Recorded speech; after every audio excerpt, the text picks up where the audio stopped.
Žuvěna tam jmenuji Český lík, já vás vítám u hry Terraria. Tak, takže, co bych vám řekl o této hře? V této hře si vlastně představíme ale jenom začátek. Tato hra je něco jako Minecraft, akorát 2D hra. Vlastně má více možností než Minecraft, je tam více itemů a to je to pár podobných věcí. Také bych vám chtěl říct, že tato hra má taky 90% hlasů od IGN a 80% od GameStar. Potom já sám mám koupenou sběratelskou věci, jsem moc spokojený, vůbec mi nevadí, jsem rád, naopak už ji mám. Tak, co bych vám řekl dál, tady v tom díle si takhle jenom narychlo postavíme barák.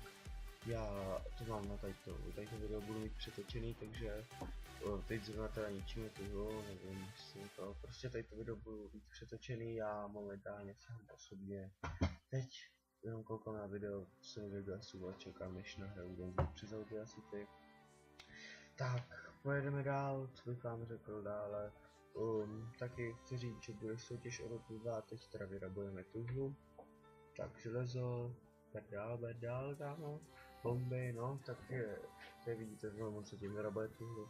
Zatím vám chci říct, že bude soutěž o roku 2, už je nahranou a tady ty věci, takže za chvilku budu narabovat soutěž o roku 2. Takže, co bych vám řekl dál, teď teda vyrazíme nahoru, pohyb, takže si teda postavíme barák. Tak, to je Terraria. Co se týká Terraria, byla na Steamu za 2,33 centů a teď je zase na Steamu za normální cenu 9,99 centů. Takže kdo má zájem si za mnou zahrát, tak si mi třeba na Steam Cesty 1, vůbec se to nebude vadit, to naopak. Kdo má Terraria, tak to mi napíše, můžeme si nahrát více. Tak, to bych asi zatím bylo vše, ještě teda máme 4 minuty.